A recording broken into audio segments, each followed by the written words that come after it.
Just acting అంతే. అలా act చేస్తే నీకు డబ్బులు ఇస్తామని తీసుకెళ్తారు. ఏదో సినిమా అండి, సినిమా గుర్తు రావట్లేదు. సరే అని పాపం డబ్బులు ఎక్కువ వస్తున్నాయి కదా అనేసి ఇతను వెళ్తాడు.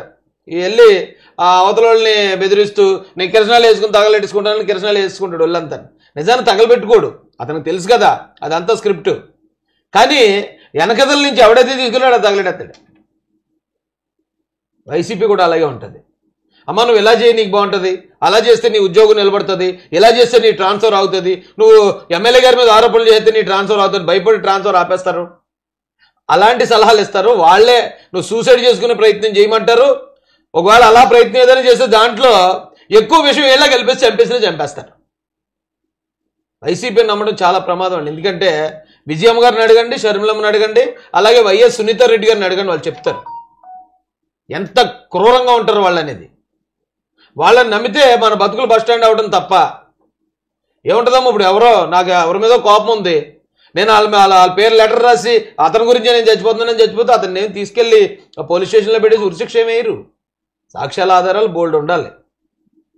కాబట్టి ఇలాగ ఎవరైనా తప్పుడు ఆలోచనలు ఇచ్చినా మీ లైఫ్ మీరు చూసుకోవాలి తప్ప రాజకీయ పార్టీలు మీ వెనకాతలు రావు. కాబట్టి సౌమ్య గారికి వాళ్ళ ఫ్యామిలీకి అలాంటి వాళ్ళందరికీ కూడా ఇది ఒక హెచ్చరిక గుణపాఠం. ఇది అర్థం చేసుకోవాల్సిందిగా రిక్వెస్ట్ చేస్తున్నానండి. ఇక మనం ఈ విషయానికి వద్దామండి. జూనియర్ ఎన్టీఆర్ గారి విషయం.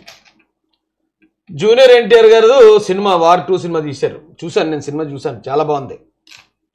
వార్ 2 సినిమాలో నేను గమనించిన పాయింట్లు ఏంటి చెప్పమంటారా? హృతిక్ రోషన్ అంటే పాన్ ఇండియా స్టారు, అలాగే నాకు తెలిసి ఇంటర్నేషనల్ ఫిగర్. అతను హాలీవుడ్ స్టార్లా ఉంటాడు. దేశవ్యాప్తంగా అతనికి అభిమానులు ఉన్నారు. అతను సినిమా తీస్తున్నప్పుడు అతనితో పాటు ఇంకొక హీరో, సెకండ్ హీరోని పెట్టుకోవాలనుకున్నప్పుడు ఒకవేళ ఎవరినొకరు పెట్టుకుంటాడు. సెకండ్ హీరో ఎప్పుడు కూడా మెయిన్ హీరో కన్నా కొంచెం తక్కువే అందులో ఇంపార్టెన్స్ ఉంటుంది.